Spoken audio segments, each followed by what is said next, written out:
Hello, everyone. My name is Carrie Kornman. I'm the grants manager here at MDAR, and I work on various state and federal grants as well as some procurement. I'm here today to talk to you about some grant tips, and my contact information is presented right now. Please feel free to reach out to me with any questions. Next slide.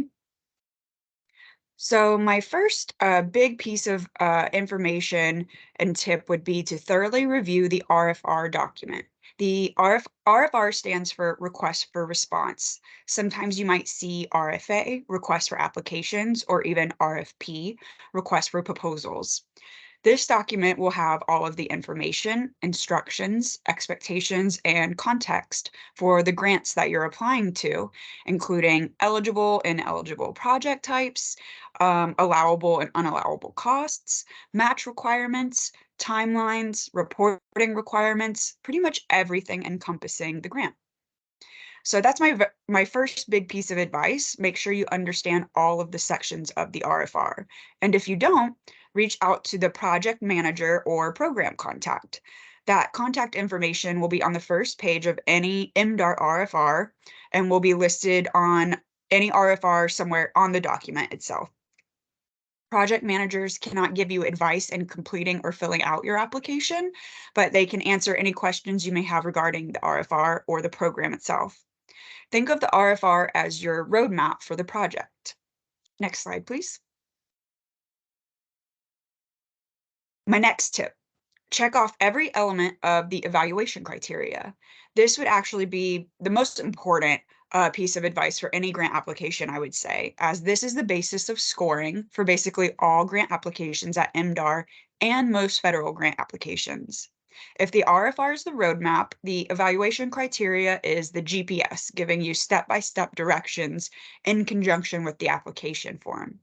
The evaluation criteria is separate from the application form in the RFR, but as you're filling out the application form or template, have that criteria readily available to you so you can check off each criteria as you go.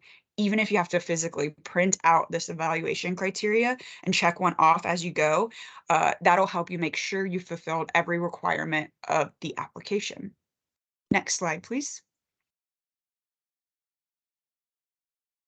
Some grant applications may require extra documentation beyond just filling out the application template, like proof of permits, resumes, maps, etc.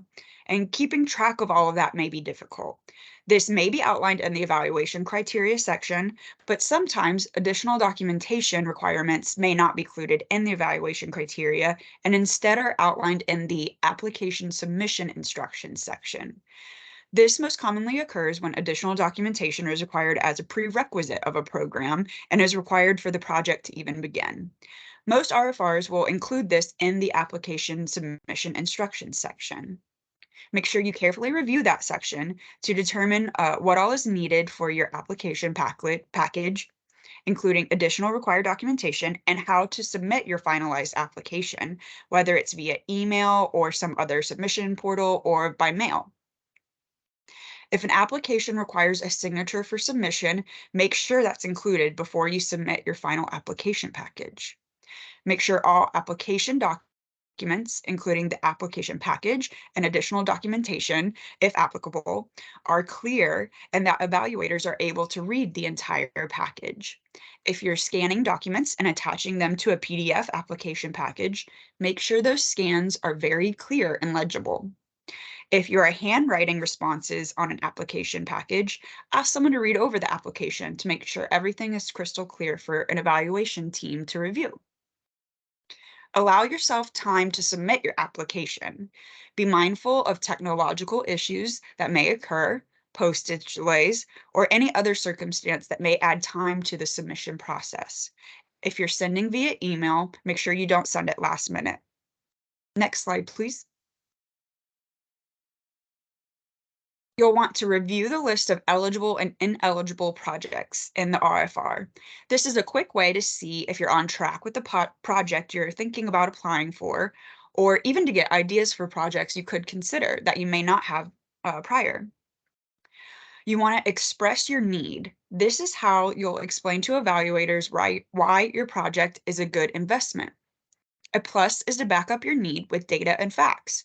For example, implementing this project will increase my sales, productivity, or efficiency, whatever benchmark you're trying to measure, by this exact amount.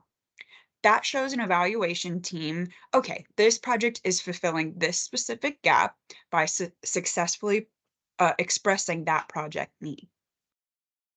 You want to have clear goals and objectives. This will show an evaluation team that you have a focused and well thought out project. Think about your framing. Instead of, with this money, I can buy this equipment, which I need.